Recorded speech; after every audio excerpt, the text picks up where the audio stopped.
With the best brand of football in Idaho, this is the 8-Man Prepcast on IdahoSports.com. That's right. Hello and welcome into the Idaho 8-Man Prepcast on IdahoSports.com, presented by Ideal, Idaho's college savings program, along with the Idaho Transportation Department. This is your weekly stop down of all things 8-man football here in the great state of Idaho. My name is Brandon Baney. Let's bring in our panelists for tonight. You know him as the operator of the Idaho 8-Man X account and Instagram account. Let's bring him on. It's Will Hoenike. What's up, Will? I've been preparing for this show for minutes now. Yeah. Big brain cramp from me this week. Usually I type up a rundown and kind of some notes of what we're going to discuss, and I email that out Monday or Tuesday at the latest. And well, our next panelist here, Coach Lane Kirkland at Cary High School, texted me about an hour ago and said, hey, you going to send that rundown? And yeah, so this is probably going to be our best show ever. We're going to go really off the cuff, but that's what we've got the coach here for. You're going to line us up and make sure we're going the right direction, Coach Kirkland. Yeah, I've learned how to cram over the years from 1,000 students or so. So we'll see what happens tonight here. But looks like a good write-up and lots of good games to talk about. Your mind's already on that game on Saturday that you were just telling us about. Just admit it. Just admit it. Yeah, it is. It is. Yeah, go Cougars. Yep, Coach Kirkland's going to attend the BYU game this Saturday down in Provo. That should be a good time. It's fine to say go Cougars, by the way, but that's the wrong Cougars. It's the wrong. Yes. Go BYU Cougars. No, Firth? Which Cougars we talking about? Washington State. Fight for Washington State. Win the victory. Win the day for Crimson and Gray. Best in the West. You'll all give your best. Wow. That was good. Thank you. I'm impressed. Yeah. I didn't know the words when I was a student there, but I know them now. That's really good. Yeah. You actually seem mad at me, Brandon. No, I just I have no idea how to pivot out of this. Normally I've got a clever way to pivot out of this and get us back on track, but I got nothing, guys. Except to say the Montana fight song. It's up with Montana boys, down with the foe, good old Grizzlies, out for a victory, and I don't know the back half. I never learned the back half because I only stuck around for a year as a student. So yeah, we are all proud of our teams. BYU for Coach Kirkland, Wazoo for Will Hoenike, Montana for myself, and a lot of good Idaho 8-man football teams doing incredible things in the state right now as well. We are recording this on a Wednesday night. We usually record on Thursdays, and I just lost Coach Kirkland. Did you, Will? Yeah, he'll be back. Okay, that's his way of protesting the Wednesday night show instead of the Thursday night. He's normal. anti-WSU, I think. Yep. Okay, let's see if we can get him back on here. Coach Kirkland, are you with us? I'm still on dial-up, you guys. You guys got X accounts and Twitters, and I'm on dial-up, so I'll hurry as much as I can through the wire. You're good. You're totally good. Okay, we always start the Idaho 8-Man Prepcast with the game of the week. What was the most exciting game, regardless of the stakes, back and forth affair from the previous week of action? It helps when there's major stakes involved, as last week's game of the week was. Will, this was a phenomenal battle. Council 50, Tri-Valley 46, the final. I was watching this one all night long on the Friday Night Flash. That's our live in real-time updating scoreboard that we have Friday nights on IdahoSports.com. And Tri-Valley led most of the way, and Council just kept chipping back. And the game-winning touchdown from Owen Hatfield had to have come within the last minute of action. I mean, it was very late in the game when Hatfield scored, and he had a pretty nice night on the ground. He finishes with 400 yards and 5 touchdowns rushing, 108 yards and another touchdown passing. On defense, 6 tackles, a forced fumble, and a fumble recovery. And this was a huge win for Council, which is now 2-0 in Long Pin Conference play. Yeah, I talked to a couple of people who were at the game, and the two things that both of them instantly brought up. Number one, the wind. I don't know about the rest of the state, but here in District 3, we had some really, really wild winds going last Friday night. And both people I talked to up there said basically the team that was going into the wind, it was like playing 8 on 12. And the flip side was true going the other way. If you had the wind at your back, it was, I mean, you talk about the whole playbook being open, but your point is right on, Brandon. It's Tri-Valley. Well, Council had an early lead, then Tri-Valley used the wind to take a lead and got up by a couple of scores, and then it was just kind of trade until Owen Hatfield's touchdown with about a minute to go. And Tri-Valley, for those of you who don't know, is Cambridge, Indian Valley, and also Midvale. And they're Cambridge and Council are separated by about 30 miles. So these are kids that have largely grown up together. Two of the top 5-6 teams in the state, depending on your perspective. And they really got after each other. The other thing on top of the wind that people brought up to me about that game was the intensity. They said it felt like, do or die state semifinal. It really did. And both teams, I think, are going to be in the playoffs when it's all said and done. Both teams are going to be a threat to make a run in the playoffs. Both teams have a dynamic junior quarterback, Owen Hatfield for Council, Jace Wagner for Tri-Valley. Both teams have dynamic playmakers around them. It's what you want to see when you get two teams together. You don't necessarily want to see 58-12. You want to see 50-46, and that's what we saw. It was a great game. Yeah, so you mentioned that Wagner rushes for 213 yards and 5 touchdowns. On defense, he recovered 2 fumbles, one of which was returned for a defensive touchdown, and he had 14 tackles.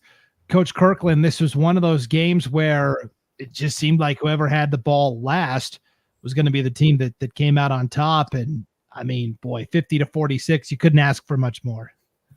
Yeah, that's a beautiful game, and both teams will really appreciate the competition that early in the season, win or lose, because that's going to prep them for great games to come. And let's give some credit to that offensive line from Council and Wade Vining and Remington Kroll, both set of twins about the same size, doing a lot of work up front, blocking for a quarter mile of rushing yards. That's amazing, and a lot of good blocking. If that was upwind or downwind, I don't know, but. I don't need anything extra pushing against me. If I'm blocking, I want the wind at my back. I don't want it in my face. Yeah, for sure. That's incredible. And I appreciate you crunching the numbers there. Nearly a quarter mile of rushing yards. That's just astronomically efficient. And that's just incredible. So Council improves to 2-0 in long pin conference play. Tri-Valley takes their first loss of the season. They're 5-1 overall, now 1-1 in long pin play. How about the other team that's 2-0 in the long pin? Garden Valley. They shut out Horseshoe Bend last week, guys, 46-0. Hey, this multi-quarterback system is still working for Coach Jason Yearsley. 6 different players completed a pass for Garden Valley in this win. As a team, 9 of 11 for 147 yards, 4 touchdowns, and an interception. The 4 touchdowns came from 4 different guys. Maddox Miller, the junior, Max Yearsley, the junior, Tyler Rowland, the junior, and Payson Kelly, the freshman. You'll notice not a one of them are seniors, which means there's probably going to be a pretty spirited quarterback battle going into next year as well. Trevor Korn rushes for 99 yards on 9 carries. That's 11 yards a pop. Yearsley rushes for a touchdown. Tristan Leslie had 2 carries for 52 yards and a touchdown. Yearsley also had 4 catches for 53 yards and 2 touchdowns. And Trustin Brown and Trevor Korn each got a touchdown as well. And then on the defensive side, Brown and Korn each had sacks. Miller, Yearsley, and sophomore Tegan Goff all had interceptions. Keegan Welsh recovered 2 fumbles. Marshall Coley recovered a fumble. So that is 6 takeaways from the Garden Valley defense coach. 6 different guys back there throwing passes. This is a tough team to game plan for. That's an interesting how that's going to turn out. Who's Coach usually going to pick in the end when it gets a little bit tougher there in these big games that come up in conference? But it looks like all of them have some experience. The question will be who can get it done when the going gets tough there. And I'm sure he's got his guy honed in, or his 2 or 3 guys there. But It seems like it's a cyclone, the blender, the 5-man weave. I don't know who it is yet, but lots of action for everybody, and they're having fun. And that's important. Like I've always said, Coach, as long as I've been on this show, I've always said, if you have 6 quarterbacks, you really have none. Yeah, I've heard that. I have heard 6 quarterbacks. I think that Maddox Miller's probably the guy ultimately, like, when they're lining up against Council or Tri-Valley or because, they're a team that I expect to be in the state tournament too. Let's go back to show number 1. I picked them as a state championship game participant all the way back then. So I just want to make sure my folks up in Garden Valley remember me for that. I think Maddox Miller's probably the one, but Coach Yearsley, I think, and Coach, you can speak to this more because you know this. 2 things, Brandon, I think you hit on it. Number 1, what do you game plan for? Number 1. And number 2, it's in 8-man football, it is good to have options because if somebody sprains an ankle and you got a couple of ways you can go, you're in just that much better shape. Yeah, I'm still wrapping my head around it.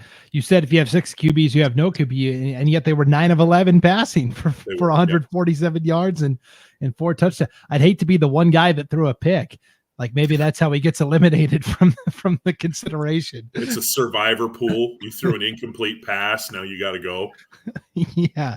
I think Coach Kirkland's right. And you're right, Will. I think they're going to hone in on 1 or maybe 2 guys as we get, further along into the season. But right now it's good to have options, and it's certainly working out.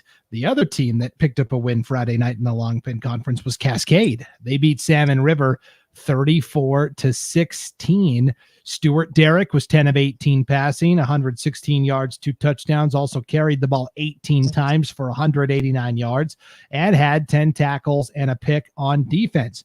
Cole Olson ran the ball well, 23 carries, 128 yards and 2 touchdowns, and he had 14 tackles on defense. Davis Taylor, 3 grabs, 44 yards, 2 touchdowns, 2 sacks on defense for Davis Taylor, and then Finley Wilkins and Damian Nuno each had a sack as well for the Ramblers of Cascade. And guys, now as we take a look at the 1A football landscape here, the standings and the schedule for this week in the Long Pin Conference, it appears we've got a little separation here. Garden Valley and Council are both 2-0. Tri-Valley and Cascade are each 1-1. Will, Cascade has been a pleasant surprise this year, 3-1 overall. They've been a real pleasant surprise, and I've also heard from a couple of people who've said, without directly saying, if Cascade was in a different conference, they might be a number 1 seed. They might win a different conference, but they've got their work cut out for them in the Long Pin, because I think you've got 3 teams that legitimately can claim, hey, we got a chance to do damage in November. And Cascade is going to have to probably beat at least one of them if they want to get to November out of the Long Pin. We'll see. But they've done a real nice job. Stuart Derrick has had a great season for them. Cole Olson's had a great year for them. And I know that, come Friday afternoons, the afternoons when they play there, I'm sure that the folks walking up and down that sideline are having a great time in Cascade right now. Yeah, really good coaching staff too, right? Kiala Ho, the head coach for Cascade, and then Pal Sartori is the assistant. And boy, Coach Sartori's been doing this a long time, Coach Kirkland. He knows a lot about the game. He sure does. Yeah, he sure does. He's an expert on it. I've heard him speak many times up in Missoula, and his stuff is amazing. I think I still have a pamphlet on my back counter here from a handout that he had on what kind of defenses he runs in different scenarios, and still getting the job done. I'd love to reach out to you, pal. Send me a note sometime. Yep. We would love to hear more from Cascade, definitely, because really good things are going on there. And so if we look at the schedule for this week, again, it's all Long Pin games. Obviously, Garden Valley at Council, that's the headliner, right? The winner of that will be in the driver's seat for first place. But for Tri-Valley and Cascade, Tri-Valley is going to host Salmon River. Cascade will be at Horseshoe Bend. Will, these are the games that they have to win. You can't have any toe stubbing going on here. Yeah, and if you're Salmon River, you need to, you've got a chance to kind of slug your way back into it, but your margin for error is even thinner than Cascades. Yeah, Salmon River can still make a run at it, but yeah, they're running out of daylight for sure. And then for Coach Kirkland, this Council, Garden Valley, matchup. How do you view this? Where do you think this game will be won or lost? Everything's won or lost in the trenches, of course.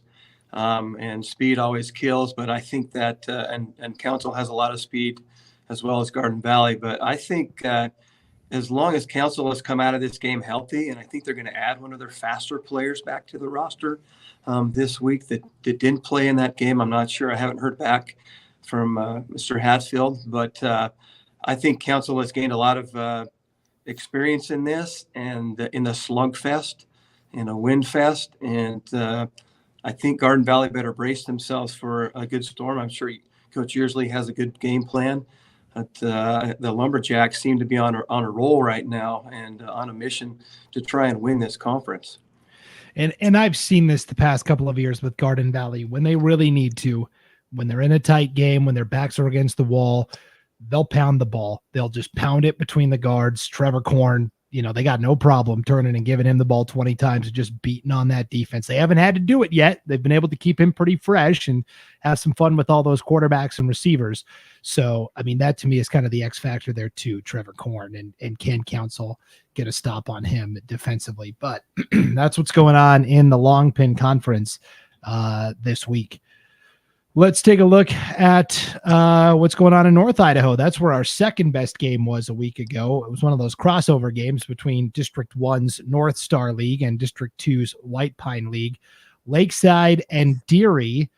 This was a fairly even contest through three quarters, Will. Deary actually held the lead at halftime by 8 points, and they led going into the fourth quarter 38-32.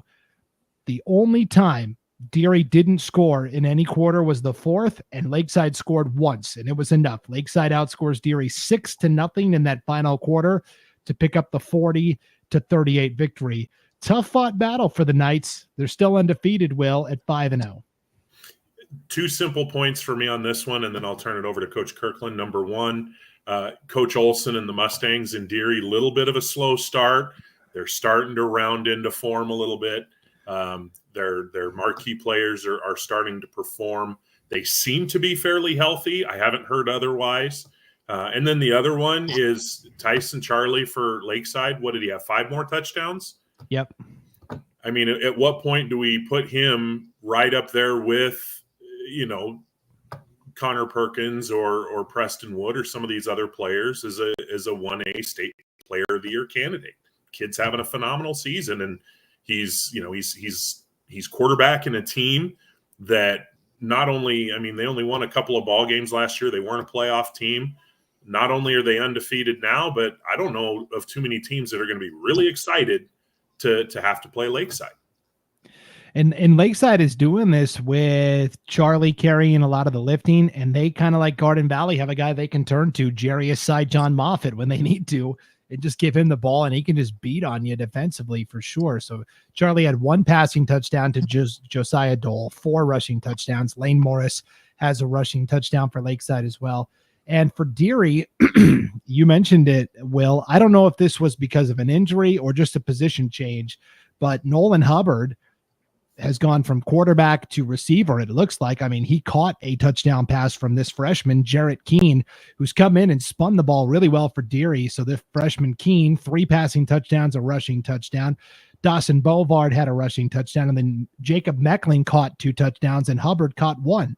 So Coach Kirkland, we've seen a lot of different guys play at quarterback this year. We're going to talk about it with Valley coming up here in a little bit, but this freshman, Jarrett Keene, has come in and said, hey, the kid from Wallace isn't the only freshman up here in North Idaho that can spin it. Yeah, that's a lot of fun to be able to move a person as young as he is into a spot like that, and to be able to toss the ball. And your quarterbacks often are great receivers. They have good hands. They're catching the ball and shotgun every single play. And so it's an opportunity for him to shine there and to get his name in the ring for a possible good run here. The thing I noted about this game here in Lakeside, kept it a little bit closer than they would have liked, is they're missing 4 extra points, which have put them at 48 and 2 scores up there. But either way, both ball clubs playing good and good enough to win for the Lakeside groups up there. Yeah, I feel pretty encouraged about both of these teams actually coming out of this thing. Lakeside, I still feel pretty good about. It was good for them to have a close game because they've been winning just in dominating fashion. And for Deary, I'm pretty encouraged that they just went toe to toe with a really good undefeated team. So speaking of that other freshman QB up here in North Idaho, Cooper Miller from Wallace. Wallace was playing Genesee in a cross-district game as well. Wallace gets the win, 52-28 the final. Cooper Miller, 5 rushing touchdowns and a passing touchdown. Julian Davis caught the 1 touchdown pass. Genesee, a little more diverse. Jackson Banks throws a touchdown to Preston Cass, and then they get 3 rushing touchdowns from Cameron Holmes, Caden Brummer, and Carson Warner Hall. The way it's looking right now, guys, Will, it looks like the Wallace at Lakes, or the Lakeside at Wallace game, the final week of the season, is going to not only determine the North Star League championship, but probably at this point the only playoff spot from that league, unless Wallace can get a bump in the Max Preps rankings. And it's definitely the case in that Genesee Deary battle. It looks like only one team from the White Pine is making it to the playoffs. Yeah, whether you like it or not, you're right. I think both of those are projecting at this point to be one bid leagues. But I think either one of those one bids, be it Lakeside or Wallace from the North Star, or be it Genesee or Deary from the White Pine, I think either one of them has a chance in the right matchup to be a real pain in somebody's butt. Genesee, Coach Justin Podrabski and his kids have done some really good things this year. I know that they weren't thrilled with how they played the other night. They were not, as a team, they weren't thrilled with their effort. They know they can do better, and they've got that big one looming. They got that one coming up where, you don't want to call it a winner take all. You don't want to set those stakes, but it's shaping up where there's a good chance it will be. And they can fix, both teams can salvage a lot of season by playing well on that Friday. Yep. In our third and final crossover game, Lewis County shut out Clark Fork last Saturday in Nez Perce 14-0, picking up their first win of the season. Lewis County recovered a fumble and returned it 60 yards with 14 seconds to play in the first half. And on the ensuing play, Slater Kuther, who is another freshman quarterback up here at North Idaho for Lewis County, he's the young man that had to be taken off the field in the ambulance a couple of weeks ago. And so he is back, and that's great news. He throws a touchdown pass to Trevor Knowlton to put Lewis County up 6-0 at halftime. And then Jacob Krantz scores in the second half as well. And so a nice win for the Eagles and Coach Monty Madrell, their first win of the season, 14-0 over Clark Fork, and for Coach Patrick Young and the Wampus Cats, still in search of that first victory of the year after making the playoffs a season ago. So if we take a look at, again, our standings here, North Star League, Lakeside's 3-0, Wallace is 2-1, Coeur de Christ 1-2. They had the week off. Clark Fork 0-3. And then it's Genesee and Deary, each 1-0 in the White Pine, Lewis County and Timberline each 0-1. No games in the White Pine League this week, guys. They all kind of have the week off. And so in the North Star League, it's Coeur de Christ at Lakeside and Clark Fork at Wallace. Okay, let's move on to the Sawtooth Conference, District 4 here in the 1A landscape. Dietrich, Carey, Shoshone, they all just keep on rolling. We'll go with the conference games first. Carey had a nice non-conference win that we'll get to, but Dietrich beats Hanson 68-12. Connor Perkins throws for 159 yards and 4 touchdowns, added 2 touchdowns on the ground. Isaac Ward, 3 catches, 73 yards, 3 TDs. Also had a touchdown run. Chase Norman, 2 catches for 44 yards and a score. Angel Alvarado, the big guy, had a 30-yard pick 6 for the Dietrich defense. Jason Hollabaugh, 12.5 tackles. Brody Torgerson, 7.5 tackles and a pick.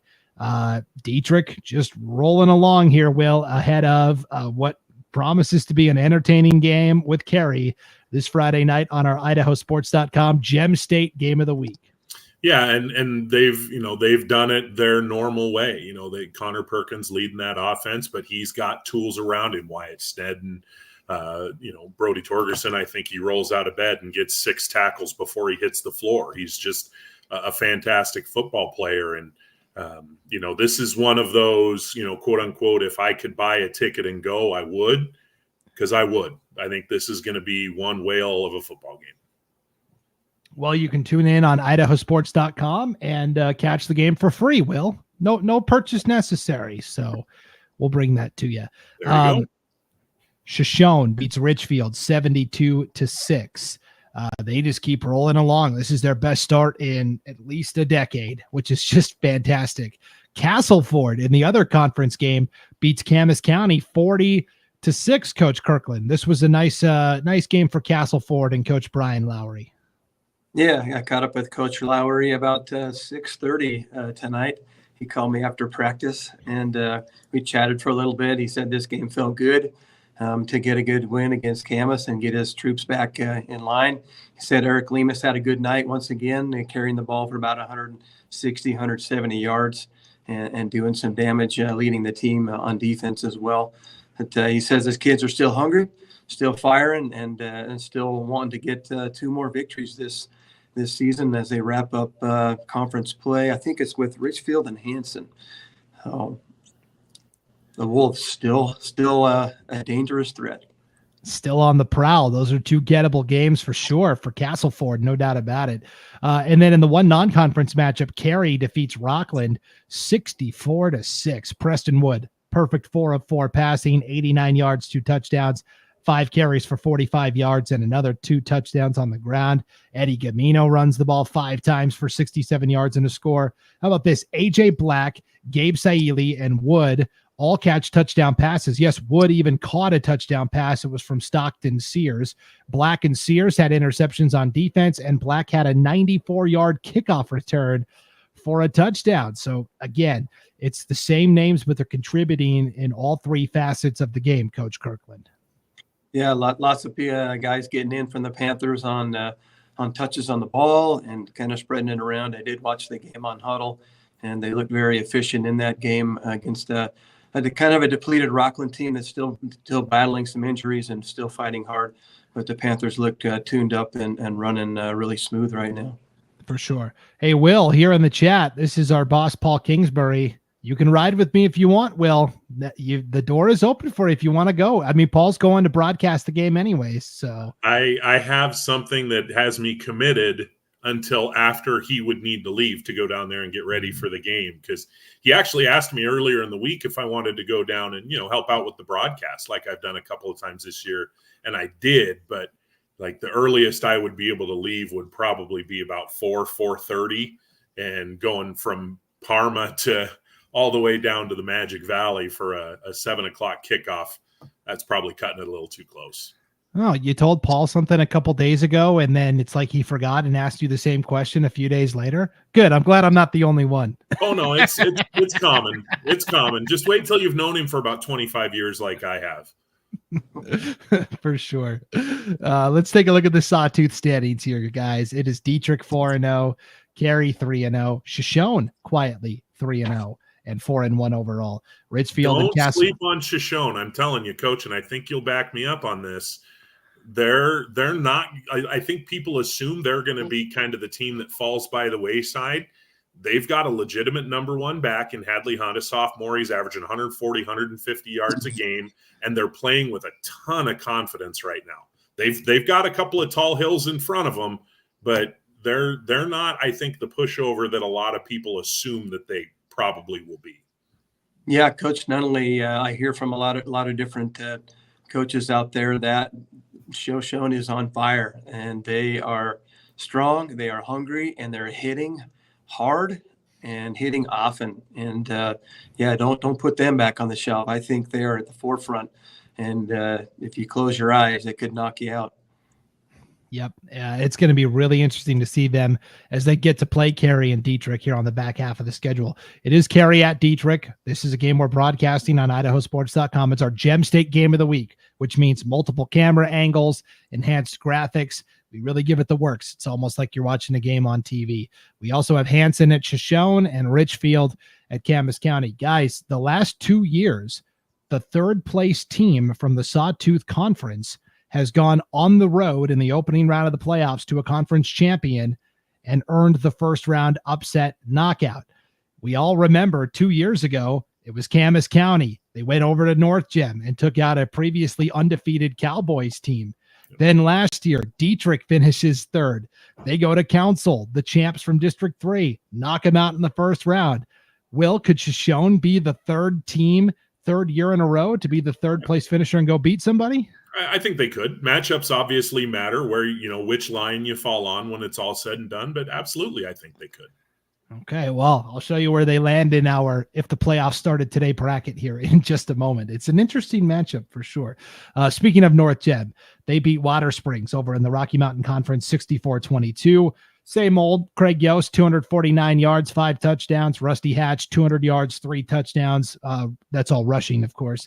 11 tackles and a pick on defense for Rusty Hatch. And Hayden Franzen had 13 tackles and 2 sacks as well. And then, of course, Rockland failed to carry. So we've got Chalice at Water Springs here in week 8, North Gem at Mackey as well. And guys, as we take a look at the potential playoff bracket here for the 1A postseason, if the playoffs started today, how would it look?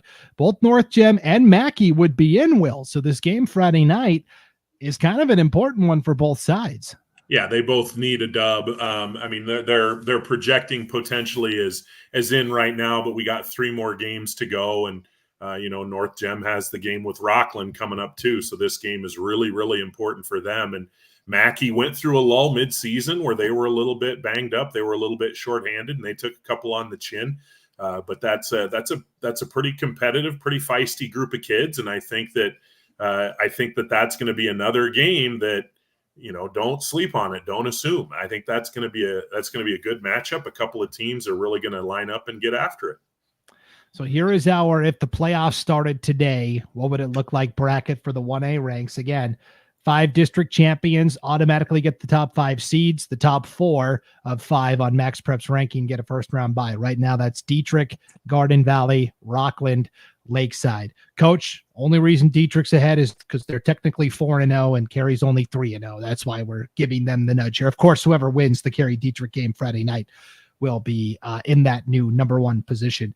Otherwise, hey, it's number 12 Mackey at number 5 Deary, number 11 Chalice at number 6 Carey, number 10 North Gem at number 7 Tri-Valley, and number 9 Shoshone at number 8 Council. And Council is going, we're good. We don't need to play the third place team from the Sawtooth the second year in a row. No worries. We don't want to go through that movie again. I don't love that matchup for Shoshone though, because I think Council's the real deal. Not to say Shoshone can't go up there and beat them. Not to say Shoshone can't go up there and trade some haymakers with them. I'm just saying that of the matchups on the left side of your screen there, for those of you who are watching, that's a tough draw, tough potential draw for Shoshone. And that's kind of the tricky part with this, Coach Kirkland. Obviously, if Council beats Garden Valley, then they shoot way up. This bracket will look totally different next week. That's why it's just a fun exercise, right? A fun exercise. Yes, indeed. Yeah, it's great to look at for sure. Every game matters, man. We got 3 games left here in this rest of this season, and they all matter for everybody. So it should be fun. They certainly do. What you really should be paying attention to is the Max Preps rankings and the cut line here. Right now, we have Deary ranked 14th overall, so they are essentially quote-unquote stealing a bid from somebody ranked higher. Cascade is number 12. They would be out right now. And Wallace, with a big win last week, crept closer to the cut line. They're at number 13 right now. So Mackey, Cascade, Wallace, North Gem, Chalice, they're all kind of in this boat. They all need to keep winning and hope the mathematics part of the formula plays out in their favor. Salmon River still with an outside shot, and Castleford, like you said, Coach Kirkland, they are still right there in the neighborhood too. So we will see as the season goes along. But that is what is happening at the 1A ranks. We will take a break, come on back and break down the Class 2A landscape, and of course, take a visit to the Coach's Corner. This week, it's all about load management and how do we, make sure our stable of horses are fresh for the postseason run. So don't go anywhere. The Idaho 8-Man Prepcast is coming back right after this on IdahoSports.com. This year, help dreams come true with the Ideal Idaho 529 Education Savings Program. Our easy-to-use tools make it simple to plan for your child's education. With tax benefits, ownership flexibility, Ideal is the perfect way to save for college, trade school, K-12 education, and student loan repayment. Join us at our next webinar to learn more about the 529 plan. Enrolling takes just 15 minutes and you can start with just $25. Visit idsaves.org if you would like to learn more. Later.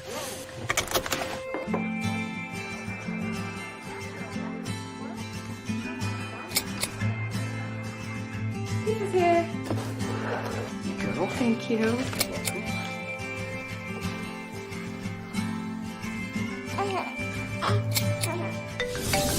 Hello? I was in an accident. Are you okay? Yeah, I'm fine. I had my seatbelt on. Welcome back to the Idaho 8-Man Prepcast here on IdahoSports.com. Brandon Baney with Will Hoenike and the coach, Lane Kirkland.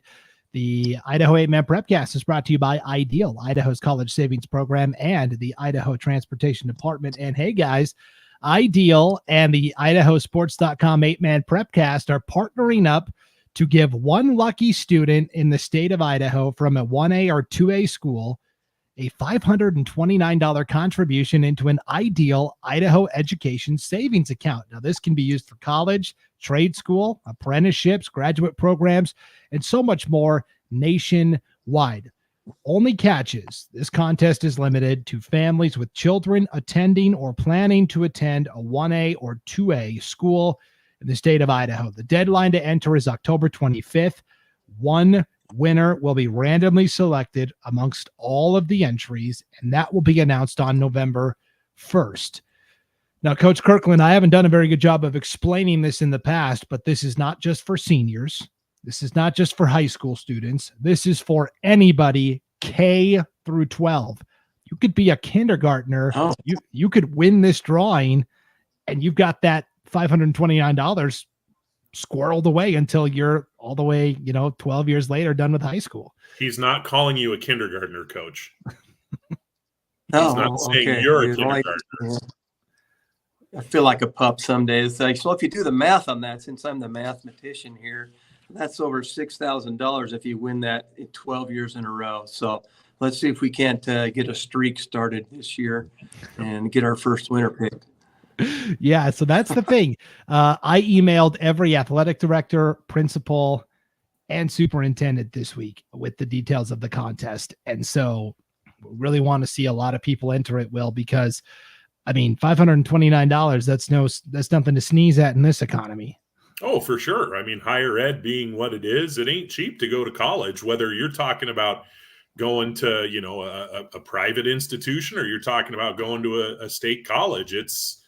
It still takes some financial planning, and, the GPA matters, the test score matters, and being able to get some scholarships and some grants definitely going to make it easier. So for more information, you can go to the link on the screen, idsaves.org/home/idahosports.html, and all the details will be right there at that link. Okay, we'll continue on here on the Idaho 8-Man Prepcast. Let's go. We seem to start here a lot. District 4's Snake River Conference as we start our 2A discussion. The battle for the Standley Trophy, Will, goes to the Valley Vikings in convincing fashion. They take care of Glens Ferry 48-12, the final score. They do it again by leaning on Thomas Vargas, the bell cow back, 24 carries, 233 yards, 4 touchdowns on the ground. Pedro Robles turned in a nice night, 6 grabs for 75 yards and 2 touchdowns. Both of those came from Drake Jones, who threw for 133 yards as well. Aiden Malone, 6 tackles and a forced fumble on defense. And then Josh Hardy, we haven't seen him piloting the Valley offense lately, but man, he made his impact felt on defense in this game with 4.5 tackles and 2 interceptions. And really that Valley defense, Will, I thought played exceptionally well. They bottled up Josiah Valencia, Glens Ferry's incredible running back, 9 rushing yards, 2 lost fumbles. Yeah, no, the Valley defense has done a fantastic job this year. And the one thing, if you're in Hazleton or the surrounding areas there, that you've got to be really excited about, this is, I think, 3 weeks in a row that Thomas Vargas has had just an excellent game carrying the football. And I think that has dispelled any notions that they can only win if Josh Hardy goes for 600 yards of offense.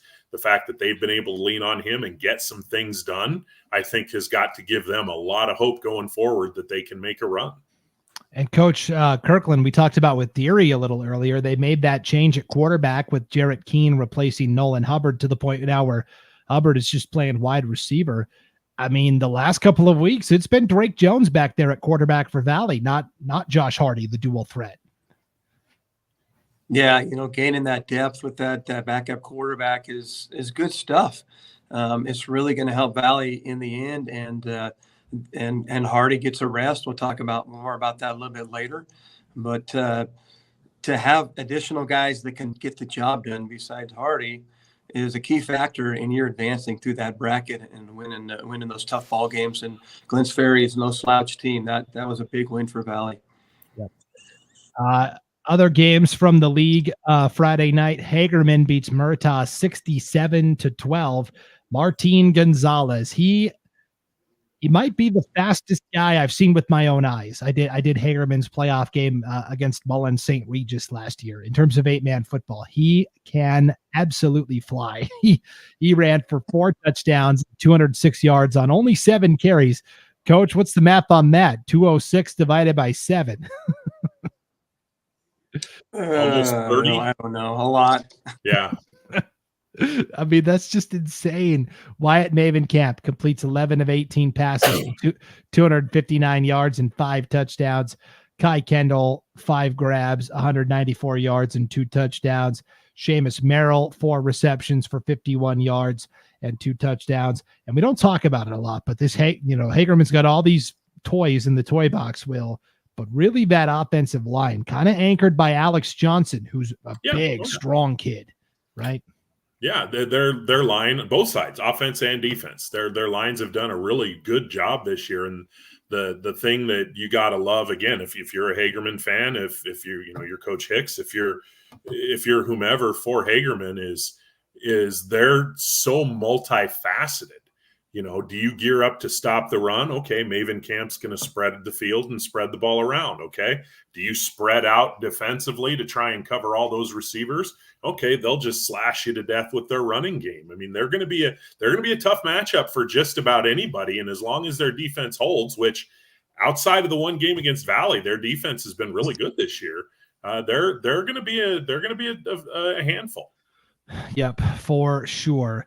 And if we take a look really quickly, guys, at the 2A football landscape, again, standings on your left, the actual schedule of games on the right, we see in that Snake River Conference, it is Valley right now, 4-0 in the league. Hagerman and Raft River are each 2-1. Valley, of course, has the head-to-head win over Hagerman already in their back pocket. Glens Ferry now drops to 1-1 in league play, 4-2 overall. And then it's Murtaugh and Oakley bringing up the rear, each at 0-3. They're playing each other this week. Oakley at Murtaugh. Somebody's going to get their first win of the year, which we love to see. And then Hagerman at Glens Ferry all of a sudden in a game that takes on a lot of importance. More so, I think, for the Pilots because they're 4-2 overall, whereas Hagerman is 5-1. But either way, it should be a fantastic battle there.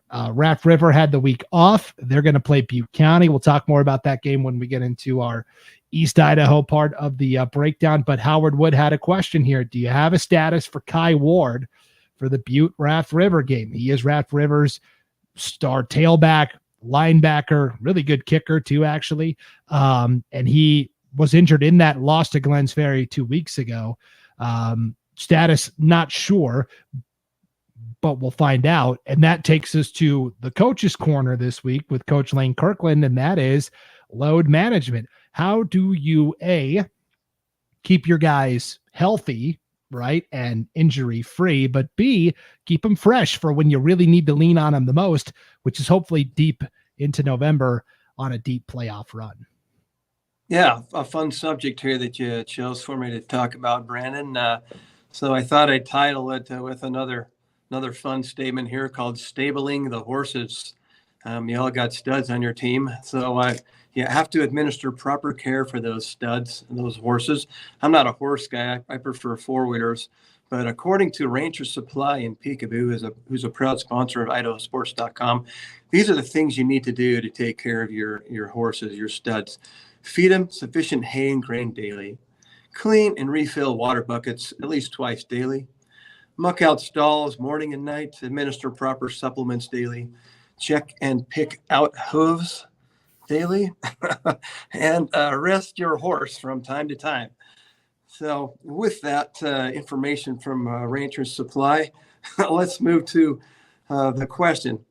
When and how do you efficiently rest your studs during the season? I'm going to give you a couple of scenarios here of in-game or while a player is injured. So let's start at the in-game portion here. How do you keep your players fresh and at 100% during games? Well, just a couple things to offer here, and a lot of you coaches already know this. Let's put these on a piece of paper. Number one, rest them on a series on offense or defense. A fresh player is always better than a tired player for the most part, and I always like to rest my studs about every third series on offense or on defense. And generally, coach would rest them for me on defense because I never paid attention to that much. I just kept running them, but that's a good way to give them a break. Pull them off special teams and kickoff. If you get that next slide, Brandon, that'd be cool. My tech guy rolling here, if it's working. But number two, pull them off special teams. Kickoff is a killer. Sometimes that's a 75-yard sprint if you're end up chasing for a long time. And then to go back and play on defense is asking a lot of your studs. So pull them out just a little bit. Pull them out after a big play at 40 yards. Maybe have them assigned only on one side of the ball if possible, with the number of players and the skill level on your team. I've seen a lot of studs from Valley when I went to the game sitting out on defense when they played the other night. And that's a good way to rest them and keep them fresh. Number five, after a halftime in a blowout game is a great time to take them out. You know, they don't need to get hurt. The game is over.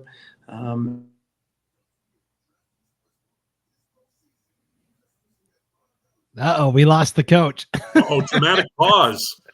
Oh no, Coach Kirkland. We'll see if we can get him back in the stable here. Did you take over for me? Just for a second. I keep having to chase the pigeons off the wire outside.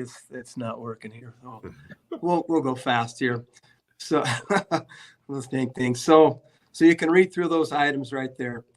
After a halftime game, take them out if you're blowing those guys up, and then in closing drives, you know when the game is over, when it's a done deal, get those guys off the field and make sure they're safe for the next one when it really matters a little bit more. A healthy and fresh player is critical component to a strong finish in a game and, of course, in a championship to run. So how about when they're injured? I'm going to try not to offend any certified professionals out there who are doctors, but when is it time to sit these guys out? Are we good, Brandon? Yeah, it should be up on the screen there. All right, I'm just checking to see if I'm still live. Yep. So when should you sit them out here? Can you hear me? Can you hear me?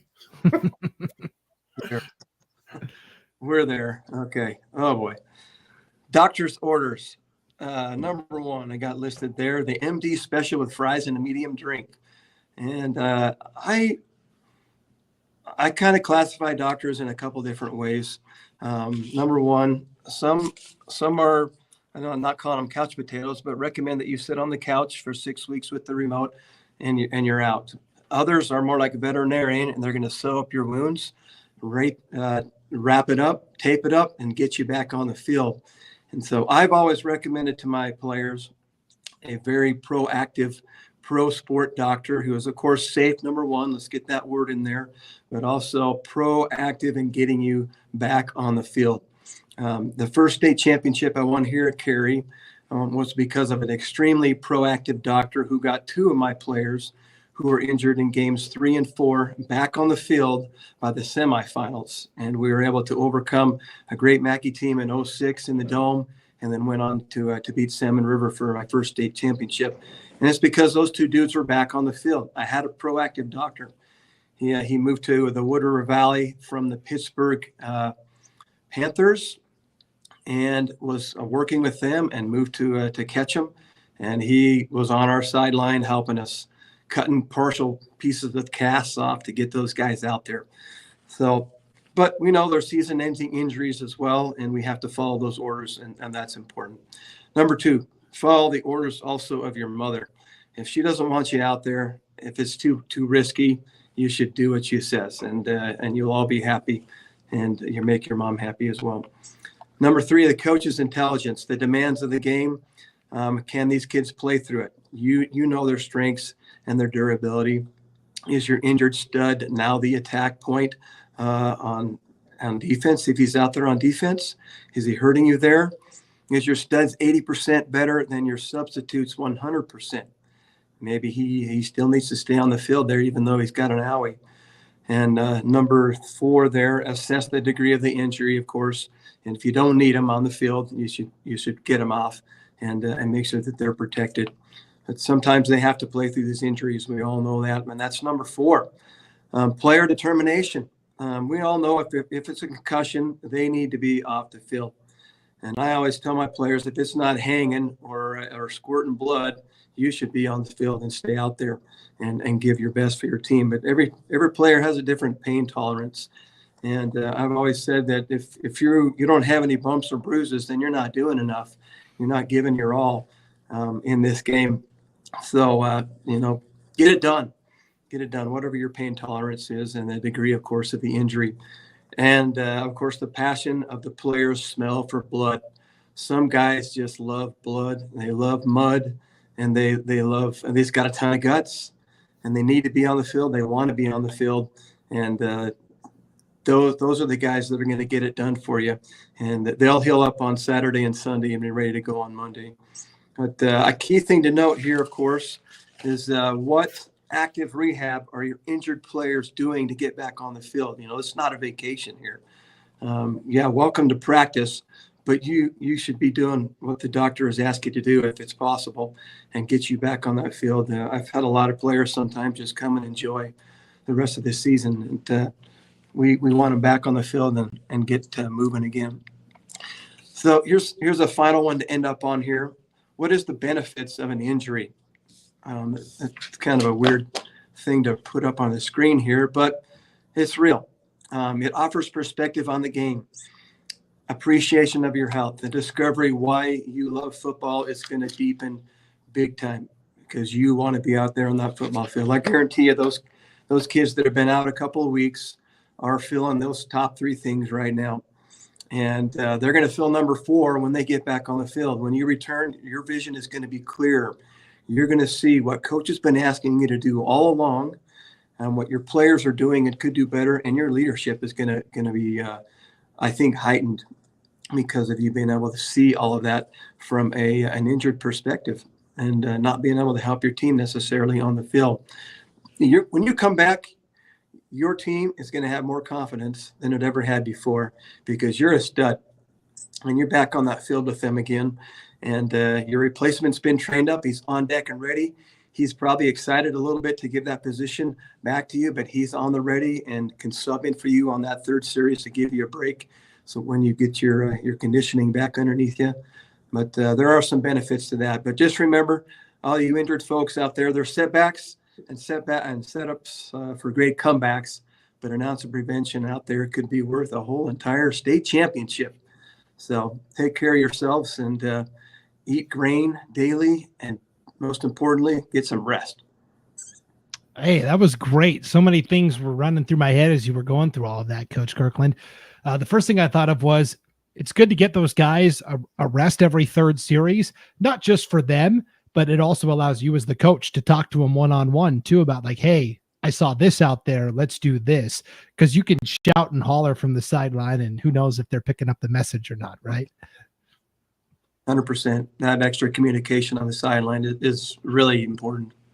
And then the other thing I thought of is, it's not Club Med here. We're not just at the spa. We're rehabbing to get better and get back out on the field too. That made me laugh. So and game reps for the younger kids. That series that your dude might be on the sideline. Those game reps are important for those younger kids. Those are going to pay dividends big time down the road. Yeah. 100%. It was all really good stuff once again from the Coach's Corner with Coach Lane Kirkland. And again, if you have an idea, something you want Coach Kirkland to tackle in the Coach's Corner, you can send it to me, Brandon at IdahoSports.com, and I'll make sure that I pass it along to Coach Kirkland. And that's anything you want us to talk about here on the Idaho 8-Man Prepcast too. If there's a cool story or a team that's not getting enough love and attention, send it to me, Brandon at IdahoSports.com. All right, guys, let's wrap up here with our 2A breakdown. White Pine League, Kendrick beats Potlatch 68-6. Maddox Kirkland 233 yards, 3 touchdowns passing, ran for 2 scores as well. The defense held Potlatch to just 131 total offensive yards.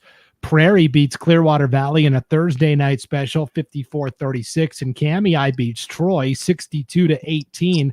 David Clute had a touchdown passing, rushing, and on defense took an interception back for a touchdown. Everett Oatman had an 80-yard kickoff return for a score for Kamei as well. And then in a Saturday special non-conference game, Logos beats Oakley, guys, at a neutral site game in McCall, 66-8. Seamus Wilson, 4 of 5, 64 yards, 3 touchdowns passing, 3 carries, 60 yards, 2 touchdowns rushing. Ace Greaser scored twice on 4 carries with 88 yards. Baxter Covington, who was the backup quarterback last year, now is a receiver, 7 carries, 112 yards and a touchdown. Dominic Porras, Ryan Daniels, George Evans all had a receiving touchdown. And then how about this? Evans, Lucius Comas, Peter Story, Josh Prince all had sacks on defense. That snowball rolling down the hill. Logos and Kendrick, it finally arrives next week, guys. We'll talk all about it when we get there. But if we look at the White Pine standings, I mean, it is Logos in front at 5-0. Kendrick is 4-0. Potlatch and Prairie each 3-1. Kamei 2-2. Important games this week. You've got Kendrick at Kamei, Potlatch at Prairie, Lapway at Troy, and Grace at Clearwater Valley in a non-conference game. Grace is making the long trip over. Coach Kirkland, I saw the travel itinerary for the Grace Grizzlies. They are actually stopping for the night in the Magic Valley. I think the volleyball team has a game somewhere in the Magic Valley. So the football team's going to come over Thursday, cheer on the girls. They're going to stay in Jerome, and then they're going to get up Friday and make the rest of the trip up there to Kuski. That's a long way to go for Grace. It's a long Friday. Yeah, that sounds like a fun day. I know that Mr. Draper, Dallin's dad, is the principal over there and very supportive of athletics for Grace High School, and what an opportunity to have an activity along the way for your girls. Yep. And then, Will, the other big matchup, of course, is Potlatch at Prairie. Winner of that is all alone in 3rd place in the White Pine standings. Yeah, that one's really important. Prairie they've been crescendoing. They've been moving the right direction. They felt like their win over Clearwater Valley, there was some things that they could clean up. And they won that game by 20 points. And they came out of it feeling like, okay, we did okay, but we can do better. And then that Kendrick Kamei thing, a word to the wise here. Kendrick's been playing without a couple starters the last couple of weeks. And those are guys that are going to start getting back this week. So, here they are bludgeoning teams by 60 points without, a couple key players. I mean, that's how good they are, and that's how deep they are. And, when you start you start projecting down the line, these are the wins that are going to be important for Potlatch and Prairie. It's going to be big for them to win that game. For Kamei, hey, go steal a win. Go pull the upset dub. Kendrick's not overlooking this game. I promise you that. But this is where the wins down in, quote unquote, down in the lineup a little bit. This is where they really start to get big. Wow. So Kendrick has another level they can still achieve, is what you're saying. That's a scary, scary thought. Hey, we had one comment here from Nate Holloway. Have you talked about Rigby yet? Nate, I've got bad news for you. Wrong show. This is the Idaho 8-Man Prepcast. We don't talk about Rigby ever on this show because it's only for 8-man teams. If you want Rigby, East Idaho Prepcast, Gem State Game Day. Gem State Game Day is our show we do every Thursday morning. We take a look at all of the football games and preview the big matchups. That's every Thursday morning, 8 a.m. Mountain, 7 a.m. Pacific, right here on the IdahoSports.com YouTube channel, Facebook page, and X account. All right, Are they guys. awesome again this year? I haven't followed the higher classifications that much. Yeah, they're good. Okay. Yep. All right. East Idaho, 8-man edition. Butte County, also really good this year. They beat Chalice 83-6. Keaton Archibald, 90 yards, 2 touchdowns through the air, 2 tackles and a pick 6 on defense. Coden Crosh, 1 catch, 67 yards, went for a touchdown. Stetson Wanstrom, 2 carries, 43 yards, 2 scores. Razor Duke had 3 tackles and a sack on defense. Bracken Powell had a pick. Butte County rolls.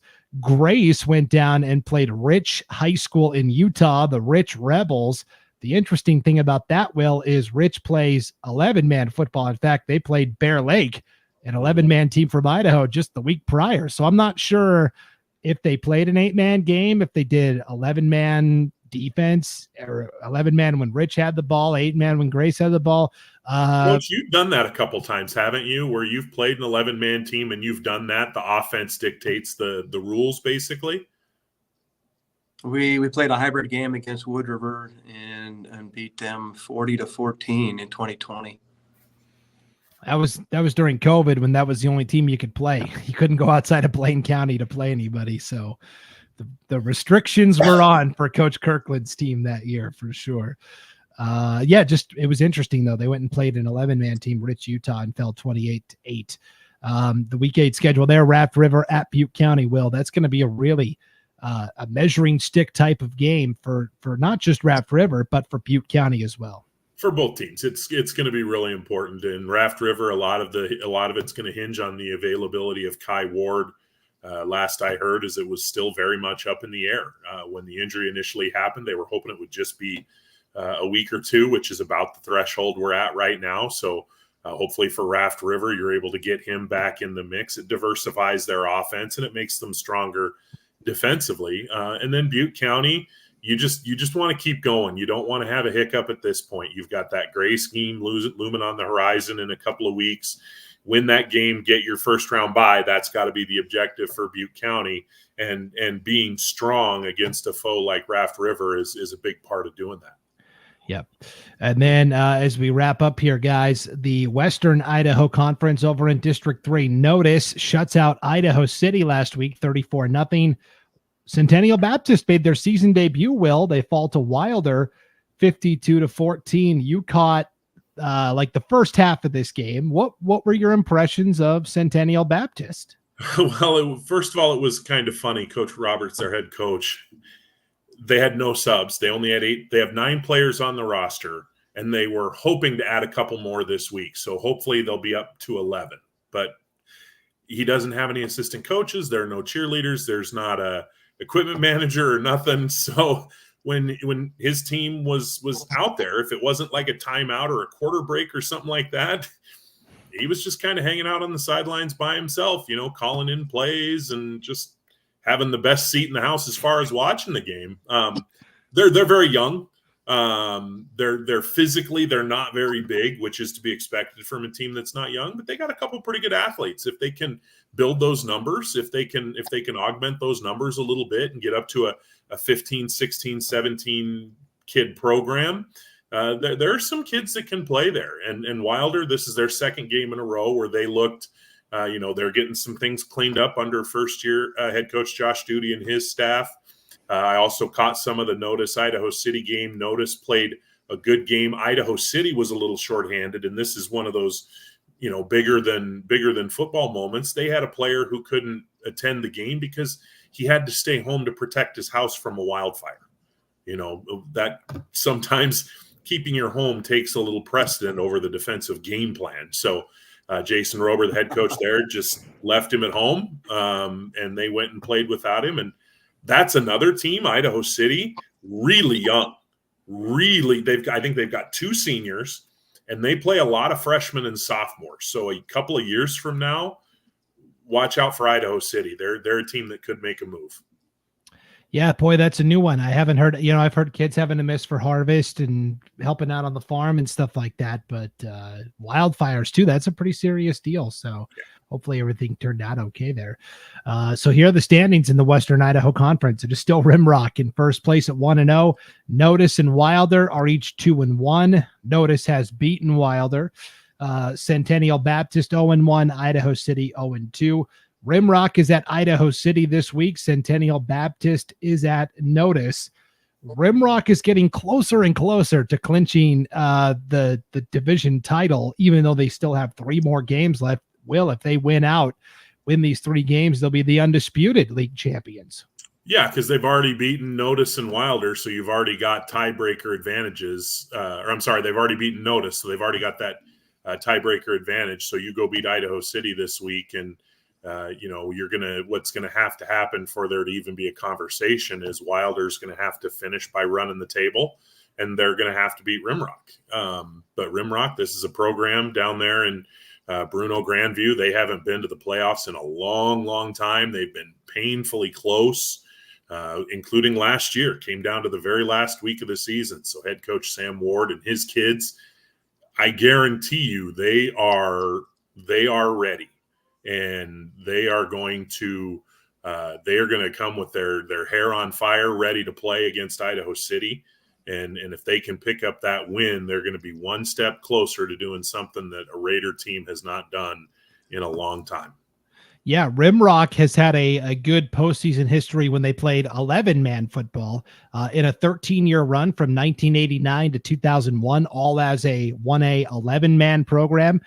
They were state champs twice in back-to-back years, 92 and 93. They were the runner-up in 91, so they made the championship 3 years in a row.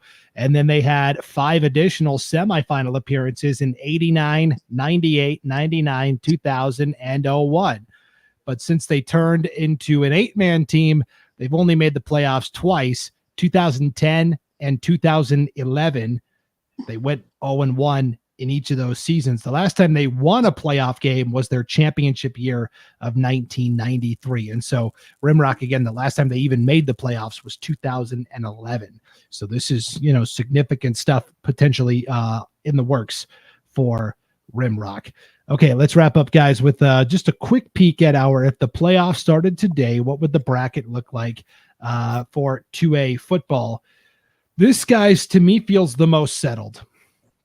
I really feel like the top 11 teams and 12 get to go to the playoffs. I feel like they're all pretty solidly set. Kendrick, Butte County, Logos, Valley, Hagerman, Grace, Kamei, Raft River, Prairie, Glens Ferry, Potlatch. I feel like all those teams are pretty good. And then the last spot is going to go to whoever wins the Western Idaho Conference in District 3, I feel like. So to me, Will, this is pretty much set. I mean, outside of something really crazy happening, Murtaugh and Oakley would have to really score, an upset or 2 down the stretch here. I think it's settled. It's just a matter of who goes where on the bracket. Right. Yeah, that's just it. The deck might shuffle a little bit, but I think you're right. I think that for the most part, I think we got a pretty good idea of who the combatants in the ring will be. It'll just be who squares off with whom that opening weekend, and then where the winners go after that.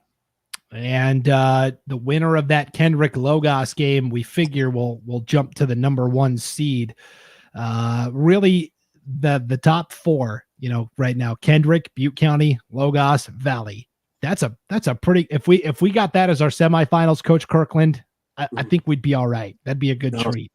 That'd sell a lot of popcorn. That'd be awesome. Yeah, I don't think Hagerman would be real happy with that. Yes, but I do think. I mean, I think you can look at those top 5 teams that are on there right now and say if some combination of the 4 of them are the semifinalists, I think a lot of eyeballs are going to be looking. I think a lot of people are going to want to see those matchups. Yeah, and yes, Hagerman certainly could be a Final Four team. They were a Final Four last year. I still think Grace, on a good night, Grace is a tough out. I think Raft River still has a lot of potential too. I was just in this exercise. Currently, the top 4 teams in Max Preps are all very, very talented. So, there are some team down order that can do some damage in the right matchup for sure. I don't want there to be any mistake about that, but I do think those top 5 in particular, I think are looking really, really strong. Yep, no doubt about it. All right. As we get closer and closer to the end of the regular season, another Idaho 8-Man Prepcast is in the books. Big thanks to everybody who tuned in live tonight. If you would, on the way out, if you could hit that like button and then share this when it's all said and done, that'll help everybody who wasn't able to watch it live find it a little easier on replay. And of course, you can listen to this podcast as well at IdahoSports.com, along with wherever you download and subscribe to podcasts. Will, enjoy the Dietrich Carey game Friday night from the comfort of your home on IdahoSports.com. Are you going anywhere besides? I'll have it on the phone because for those of you who don't know, I live in Parma and I'm a baseball coach here, and it's senior night for Parma on Friday night. And two of my baseball players are seniors. So I'm going to go out there to support them. Cool. I'll have Carey Dietrich on the phone for sure. A worthy endeavor. Coach Kirkland, you going to be at Carey Dietrich? I will. I'll be on the sideline there, seeing the action. Don't tell Paul that. He might put you to work. It'll cost you, Paul. We can't afford his salary. All right. Well, of course, we'll be back to break it all down again next week, guys. I will actually be gone. Paul Kingsbury is going to be back in the director's chair. So you two are going to have a great time with Paul next week, and then I should be back in 2 weeks. So, alrighty, excellent. Cool. Enjoy. I feel like I could have told you guys that before, we were live on the air, but you like to drop little surprises on us from time to time, not the first time. It's been one of those weeks for sure. So, all right. For Will Hoenike and the coach Lane Kirkland, my name is Brandon Baney. Enjoy the competition this weekend, everybody. We'll see you back here next week for another edition of the Idaho 8-Man Prepcast on IdahoSports.com.